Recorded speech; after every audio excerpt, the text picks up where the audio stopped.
Bismillahirrahmanirrahim. Assalamualaikum warahmatullahi wabarakatuh. Innal hamdalillah nahmaduhu wa nasta'inuhu wa nastahdi wa natubu ilaihi wa na'udzu billahi min shururi anfusina wa sayyiati a'malina. Man yahdihillahu fala mudilla lahu wa man yudlil fala hadiya lahu. Wa asyhadu an la ilaha illallah wahdahu la syarika lahu. وأشهد أن محمدا عبده ورسوله لا نبي بعده. قال الله تعالى يا أيها الذين آمنوا اتقوا الله حق تقاته ولا تموتن إلا وأنتم مسلمون. وبعد فإن أحسن الكلام كلام الله وخير الهدى هدى رسول الله صلى الله عليه وآله وسلم وشر الأمور محدثاتها وكل محدثة بدعة wa kullu bid'atin dalalah wa kullu dalalatin finnar. Rabbi shrah li sadri wa yassir li amri wahlul 'uqdatam min lisani yafqahu qawli. Amma ba'du. Ikhwati fillah wa akhwati rahimani wa rahimakumullahu ta'ala. Alhamdulillah, pada kesempatan kali ini kita akan melanjutkan materi daripada kajian kita, pembekalan guru kita, yakni kita akan masuk pada bab yang kedua yang berjudul fi adabil alimi fi nafsihi wa mura'ati talibihi wa darsihi, yakni adab bagi seorang muallim terhadap dirinya sendiri dan ketika bersama para murid-murid di dalam majelisnya, di dalam belajarannya. Setelah pada kesempatan yang lampau pada bab yang pertama kita sama-sama mempelajari dan mencermati keutamaan daripada ilmu dan keutamaan para ulama serta orang-orang yang mengajarkannya dan orang-orang yang mempelajarinya yang begitu banyak sekali. Ini menunjukkan bagaimana pentingnya ilmu dalam agama kita. Sampai-sampai baginda Rasulullah sallallahu alaihi wasallam beliau diperintahkan oleh Allah Ta'ala untuk meminta tambahan ilmu. Tidaklah baginda Rasulullah sallallahu alaihi wasallam diperintahkan oleh Allah Ta'ala untuk memintakan atau untuk meminta tambahan harta, tambahan kekuasaan, kedudukan. Tidak. Akan tapi Allah Ta'ala perintahkan dalam Quran, wa qur rabbi zidni ilman.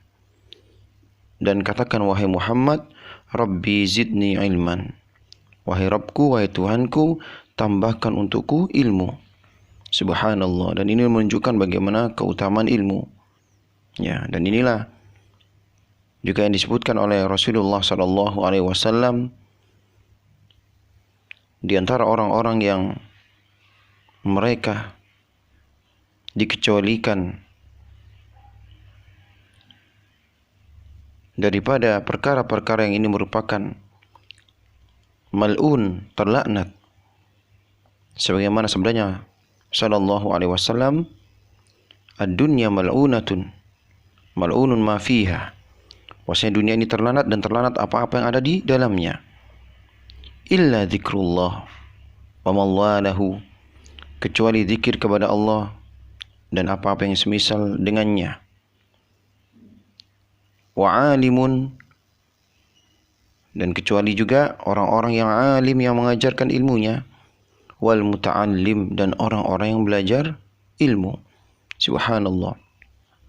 Jadi dunia ini terlanat dan terlanat apa-apa yang di dalamnya. Terlanat dalam artian menyibukkan diri daripada mengingat Allah Ta'ala, menjauhkan diri daripada Allah Ta'ala. Dunia ini akan menjauhkan diri daripada akhirat kalau kita tidak bisa memanagenya. Ya. Menjauhkan diri daripada mengingat Allah Ta'ala, sibuk dengannya. Illa zikrullah, kecuali zikir kepada Allah. Wa mawalahu, dan yang semisal dengannya. yang semisal zikir, yang semisal dengan zikir kepada Allah Ta'ala, yakni segala amalan-amalan yang itu mengingatkan kita kepada Allah Jalla fi'ula.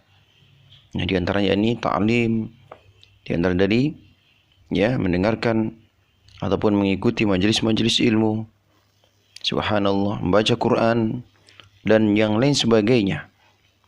Dan juga yang dikeluarkan daripada perkara ini al-alimu wal muta'allim, orang-orang yang alim, orang-orang yang mereka mengajarkan ilmunya, para guru-guru, para muallim, wal muta'allim, dan para santri-santri, para siswa-siswa. Inilah 3 orang yang dikeluarkan daripada mal'un, terlaknat, dalam hadis yang diriwayatkan oleh Imam Tirmizi.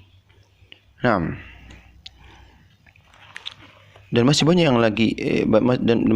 lagi yang lainnya tentang keutamaan daripada ilmu.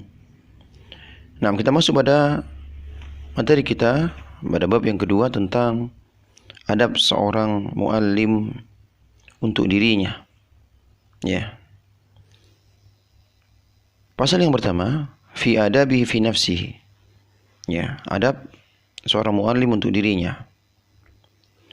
Yang pertama yakni dawamu muraqabatillahi ta'ala fi sirri wal 'alan. Senantiasa merasa diawasi oleh Allah Ta'ala, baik dalam kesendirian ataupun ketika terang-terangan. Ini merasa diawasi oleh Allah Subhanahu wa Ta'ala, baik sendirian, dia tidak ada orang, selalu yakin, selalu merasa Allah Ta'ala memantaunya. Wal'alan, dan ketika dia bersama orang lain. Subhanallah. Ini menunjukkan seorang guru, seorang muallim harus kuat tauhidnya, harus mengetahui dan mengamalkan tauhidnya kepada Allah Subhanahu wa Ta'ala, yang dengannya itu akan memunculkan sifat muraqabah. Sifat muraqabah, merasa selalu diawasi oleh Allah Jalla fi'ula. Dan inilah kunci sukses seorang guru dan juga profesi-profesi yang lainnya. Ketika selalu merasa diawasi oleh Allah Jalla fi'ula dimanapun dia berada. Subhanallah.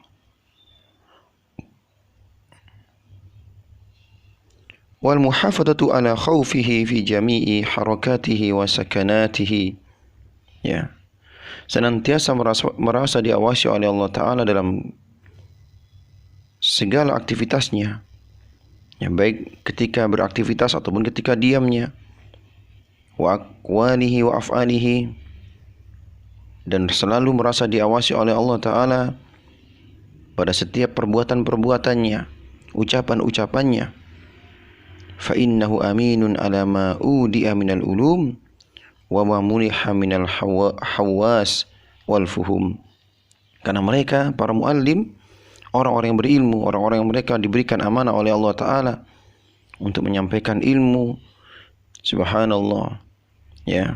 Mereka adalah orang-orang yang diberikan kepercayaan amanah pada dirinya, dikarenakan kepada mereka kelebihan dalam bentuk ilmu dan pemahaman masalah agama ini. Subhanallah. Maka tentunya mereka orang yang paling pertama bertakwa kepada Allah Ta'ala, selalu merasa diawasi oleh Allah Ta'ala dimanapun dia berada. Allah berfirman dalam surah Al-Anfal ayat ke-27, La takhunu allaha war rasulah wa takhunu amanatikum wa antum ta'lamun. Ya, artinya janganlah kalian mengkhianati Allah dan Rasulnya, dan juga janganlah kalian mengkhianati amanah-amanah yang dipercayakan kepada kalian, wa antum ta'lamun, sedangkan kalian mengetahuinya. Subhanallah. Jadi para ikhwah wa akhwati fillah rahimani wa rahimakumullah taala, ya, sungguh profesi kita adalah profesi yang begitu agung.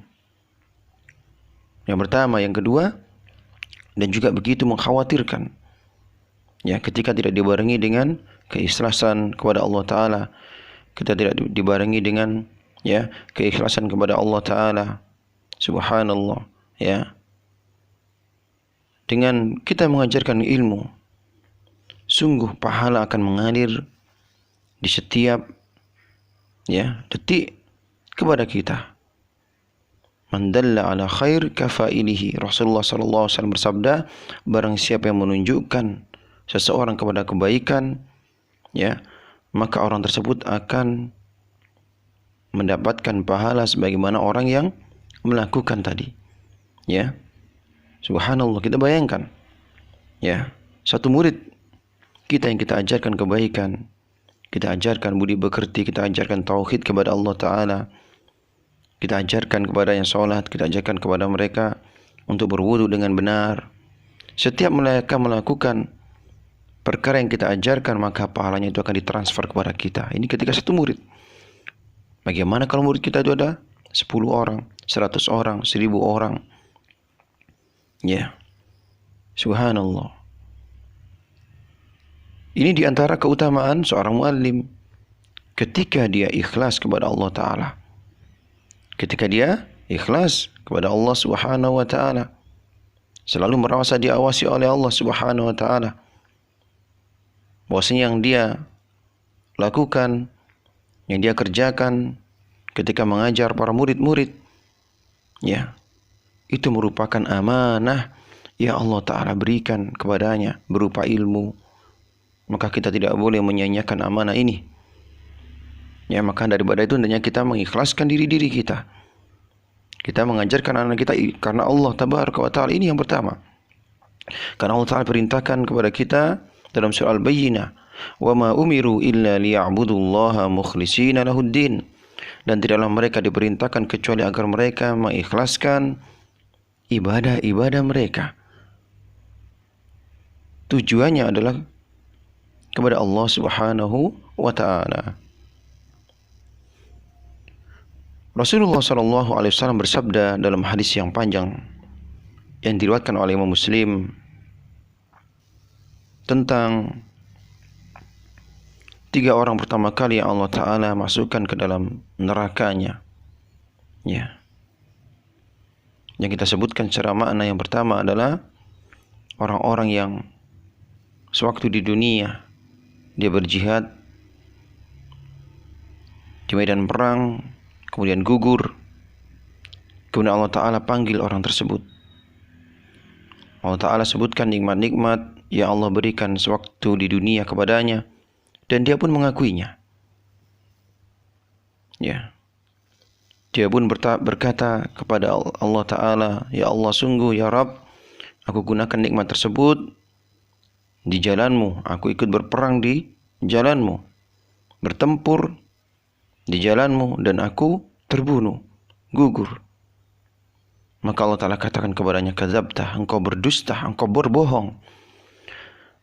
Sesungguhnya engkau berperang adalah tujuanmu, niatanmu adalah agar engkau disebut sebagai pemberani, agar engkau disebut sebagai seorang hero, seorang yang syahid di medan perang. Maka engkau telah dapatkan maksud tujuanmu tersebut di dunia. Ya, maka orang tersebut pun disungkurkan wajahnya dan dilempar ke neraka, wa iyadzubillah. Ini yang pertama, yang masuk ke dalam neraka. Subhanallah. Ya. Orang yang kedua adalah orang-orang yang sewaktu di dunia Allah Ta'ala berikan nikmat dalam bentuk ilmu, yang dengan ilmu tersebut diajarkan manusia. Dia mempelajari ilmu, masuk ke pesantren-pesantren, masuk ke universitas-universitas, ya. Dia mempelajari Quran, kemudian mengajarkan Quran, para guru-guru Quran, kemudian mengajarkan ilmu tersebut. Maka Allah Ta'ala panggillah orang kedua tersebut. Allah Ta'ala sebutkan nikmat-nikmat yang Allah berikan sewaktu di dunia dan dia pun mengakuinya. Dan dia mengatakan, ya Allah, aku membaca Quran dan aku mengajarkan Quran. Aku mempelajari ilmu dan aku mengajarkan ilmu. Maka Allah Ta'ala katakan kepadanya, kadzabta, engkau berbohong, engkau berdusta. Sesungguhnya engkau belajar Quran dan mengajarkan Quran, tujuanmu adalah supaya engkau disebut sebagai qari. Ya, orang yang pandai baca Quran. Subhanallah. Ya. Dan engkau mempelajari ilmu dan mengajarkan ilmu, tujuanmu adalah agar engkau disebut sebagai seorang yang alim, dai kondang, dai 1.000.000 umat, dai 1.000 umat, dai 100 umat. Subhanallah, maka disungkurkan orang tersebut dan dilempar ke dalam neraka. Wa iyyadubillah. Kemudian orang ketiga adalah orang-orang yang Allah Ta'ala berikan kenikmatan suatu di dunia, yakni banyaknya harta yang melimpah, kemudian dia gunakan harta tersebut untuk membantu proyek-proyek agama, mendirikan pesantren-pesantren, mendirikan sekolah-sekolah Islam, memberikan beasiswa-beasiswa kepada anak-anak kaum muslimin, membangun masjid. Kemudian dipanggillah orang tersebut. Dan Allah Ta'ala sebutkan nikmat-nikmat yang Allah Ta'ala berikan kepadanya sewaktu di dunia dan dia pun mengakuinya. Ya, dia mengatakan, ya Allah, aku gunakan nikmat-nikmat yang kau berikan kepadamu untuk membantu agama ini, mendirikan pesantren, membangun masjid, membangun sekolah-sekolah Islam. Maka Allah Ta'ala katakan, kadzabta, engkau berbohong, engkau berdusta. Sesungguhnya engkau melakukan ini dan itu agar engkau disebut sebagai seorang yang dermawan. Ada tujuan-tujuan yang lainnya agar orang-orang segan kepadamu. Subhanallah. Nah, hadis yang panjang diriwayatkan oleh Imam Muslim yang intinya, ya, bahwasanya di antara ancaman Allah Ta'ala kepada orang-orang yang alim, pada para guru-guru, ya, adalah neraka. Di antara termasuk orang yang pertama kali dimasukkan Allah Ta'ala ke dalam neraka adalah para muallim, para ahli-ahli Quran, yang mereka tujuannya beramal dengan amalan yang menurut manusia begitu indahnya, begitu baiknya, bukan karena Allah Subhanahu wa Ta'ala, bukan karena Allah Subhanahu wa Ta'ala. Ada tendensi-tendensi yang lainnya agar disebut sebagai qari, agar disebut sebagai alim kabir, agar disanjung manusia. Maka Allah Ta'ala tidak butuh dengan amalannya tersebut. Subhanallah. Maka inilah, ya, profesi kita bagaikan pedang bermata dua.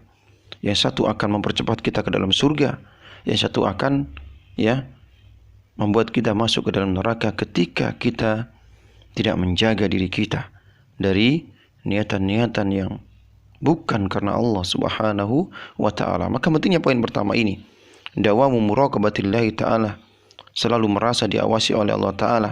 Maksudnya yakni hendaknya dia, ya, selalu menjaga niatan-niatannya dimanapun dia berada. Bahwasanya amalan yang dia lakukan yang begitu mulia, mengajarkan ilmu karena ilmu itu mulia, maka orang-orang yang mengajarkannya pun adalah orang-orang yang mulia. Ya, hendaknya dia jaga niatannya selalu, ya, tujuannya adalah karena Allah dan negeri akhirat. Subhanallah. Terutama ilmu-ilmu agama. Karena yang dimaksud di sini adalah ilmu agama yang tidak boleh dipalingkan tujuannya kecuali hanya kepada Allah Subhanahu wa Ta'ala. Berkata Imam Syafi'i rahimahullah ta'ala, laisa al-ilmu ma khufida, al-ilmu ma nafa'ah. Al-Imam Syafi'i beliau mengatakan, ilmu itu bukanlah apa-apa yang dihafal, banyaknya hafalan kita. Ya. Al-ilmu nafa'ah, al-ilmu ma nafa'ah. Akan tapi ilmu itu adalah apa-apa yang bermanfaat daripada apa-apa yang bermanfaat untuk kita. Subhanallah. Jadi ilmu yang benar, kata beliau Imam Syafi'i, adalah bukanlah banyak hafalan kita, ya, bukanlah setinggi apa pendidikan kita, ya, doktor, magister, bukan itu. Ya, ataupun sebanyak mana hafalan hadis kita, tidak. Akan tapi ilmu adalah apa-apa yang bermanfaat. Ya, ilmu ini apa-apa yang bermanfaat untuk dirinya dan juga untuk orang lain. Menyelamatkan dirinya dan juga memberi manfaat kepada orang lain. Memberikan pahala yang mengalir secara terus-menerus untuk dirinya. Karena itu bermanfaat untuk orang lain. Subhanallah. Ikhwati fillah wa akhwati al-fudala rahimani wa rahimakumullah ta'ala. Nabi SAW bersabda, "Idza mata al-insan atau idza mata ibnu Adam, inqata amalu illa min salasin." Ketika anak Adam, atau di yang lainnya, ketika manusia itu meninggal, ya, inqata amaluhu, maka amalnya akan terputus, illa min salasin, kecuali 3 perkara, kecuali 3 orang. Ya. Kecuali 3 amalan, maksudnya illa min shadaqatin jariyatin. Yang pertama adalah sedekah jariyah, yang dia sedekahkan karena Allah Ta'ala. Ya, membangun masjid, membangun sekolah-sekolah Islam, membangun, ya, asrama-asrama untuk kaum muslimin. Ya. Subhanallah. Dan juga yang lainnya. Sehingga ketika dia meninggal, maka pahala tersebut akan mengalir ketika dia ikhlas karena Allah Ta'ala. Karena Allah Ta'ala tidak menerima amalan-amalan yang disertai dengan kesyirikan. Ya, Allah Ta'ala tidak akan menerima amalan yang disertai dengan tujuan-tujuan yang lainnya. Harus ikhlas murni karena Allah Ta'ala. Ikhlas yang dimaksud di sini ada yakni memurnikan tujuan amalan hanya kepada Allah Subhanahu wa Ta'ala. Ini yang pertama, yakni illa min shadaqatin jariyatin. Au ilmin yuntafa bi, ataupun ilmu yang bermanfaat untuknya. Ya, ilmu yang bermanfaat adalah ilmu yang diajarkan, yang diamalkan. Kemudian ini bermanfaat untuk yang memiliki ilmu tadi. Subhanallah, ya. Ilmu yang kita ajarkan kepada anak didik kita, yang tujuan adalah ikhlas karena Allah Ta'ala. Ini tujuan yang pertama. Ikhlas karena Allah Subhanahu wa Ta'ala. Ya. Kita mengajarkan anak-anak kita yang masih TK, SD, Iqra, Abata, kemudian dia amalkan, dia membaca Quran melalui pengajaran-pengajaran kita. Ini akan terus mengalir kepada kita walaupun kita terkubur di dalam tanah, walaupun kita sudah tidak bisa lagi beramal, akan tapi pahala tersebut akan mengalir, ditransfer kepada kita. Maka beruntunglah wahai para guru-guru, para muallim yang mengajarkan kebaikan walaupun sedikit. Ya. Sungguh ketika kita ikhlas beramal karena Allah Ta'ala, mengharapkan daripada ridha Allah Ta'ala, wajah Allah Ta'ala, negeri akhirat, maka sungguh kita sedang mencetak mesin-mesin untuk menggandakan amalan-amalan kita. Sungguh anak-anak didik kita itu merupakan mesin-mesin pengganda amalan kita yang nanti kita akan dapatkan ketika dia amalkan ilmu tersebut. Subhanallah. Maka para guru-guru agama harus memperhatikan hal ini. Guru-guru Quran, ya, ingatlah setiap apa yang Anda ajarkan kepada anak murid kita, itu pahala-pahala yang akan memberikan manfaat untuk kita, baik ketika kita masih hidup ataupun ketika kita sudah meninggal. Dan ada pun guru-guru umum, guru-guru eksak, maka antum harus ambil bagian. Ya, sisipkanlah di setiap pembelajaran antum nilai-nilai agama, nilai-nilai tauhid. Ajak mereka untuk kembali mengenal Rabb mereka Allah Subhanahu wa Ta'ala dan mentauhidkannya. Ya, ketika antum mengajarkan fisika, IPA, biologi, ya, ingatkan kepada mereka hal ini tidak akan terjadi kecuali karena kehendak Allah Ta'ala, kecuali Allah Ta'ala yang takdirkannya, kecuali Allah Ta'ala yang menghendakinya, kecuali Allah Ta'ala yang menciptakannya. Maka Allah Ta'ala yang berhak untuk diberikan ibadah. Subhanallah. Nah, kemudian yang ketiga, ya, awaladin salih yad'ulah, ataupun anak soleh yang mendoakannya. Ya, termasuk daripada anak-anak kita, murid-murid kita yang mendoakan kita. Subhanallah, maka jadilah kita, setiap kita adalah guru-guru idola. Guru-guru idola yang diidolakan, yang dinanti-nanti, yang diridukan oleh murid-murid kita, yang didoakan oleh mereka. Subhanallah. Kalaulah kita memiliki 700 murid satu tahun ini, contohnya, ataupun ketika 6 tahun kita memiliki 700 murid, satu di antara mereka doanya yang dikabulkan oleh Allah Ta'ala sehingga kita masuk surga Allah Ta'ala karena doanya. Doa agar diampuni dosa-dosa kita. Subhanallah walhamdulillah. Ya. Naam. Kemudian ikhwati wa akhwati fillah rahimani wa rahimakumullah ta'ala. Wa mimma kataba Malikun ila Rasyid, ya, termasuk di antaranya ini ketika Imam Malik kepada Ar-Rasyid, ya, di dalamnya tertulis idza alimta ilman fal yura alaihi asaruhu wa sakinatuhu wa samtuhu wa waqaruhu wa hilmuhu liqaulihi sallallahu alaihi wasallam al ulama'u warasatul anbiya'i. Imam Malik menulis surat kepada Ar-Rasyid yang isinya, jika engkau mengetahui suatu ilmu, idza alimta ilman, jika engkau mengetahui suatu ilmu, fal yura alaihi asaruhu, maka hendaknya ilmu itu memberikan pengaruh. Subhanallah. Jadi orang berilmu adalah orang yang, ya, memberikan pengaruh ilmu tersebut atas dirinya. Tentu orang berilmu dengan orang yang tidak berilmu berbeda. Para guru-guru berbeda dengan orang-orang awam. Ya, harus ada efeknya, harus ada pengaruhnya, baik dalam bersikap, baik dalam, ya, bersopan santun, bertutur kata, bertindak. Ya, subhanallah. Jadi kata beliau, idza alimta ilman falyura alaihi atharuhu. Ketika engkau memiliki ilmu, maka hendaknya ilmu tersebut memberikan efek, memberikan pengaruh kepada dirimu.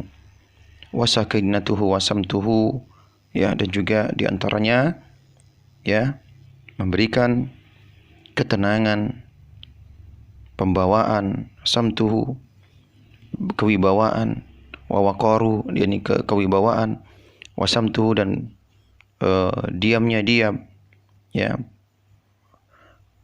bersifat tenang, wasakinah, wahilmuhu, dan kelembah lembutan. Liqauli sallallahu alaihi wasallam al ulama'u warasatul anbiya. Hal ini sesuai dengan sabda Nabi sallallahu alaihi wasallam bahwasanya para ulama itu merupakan pewaris para nabi. Subhanallah.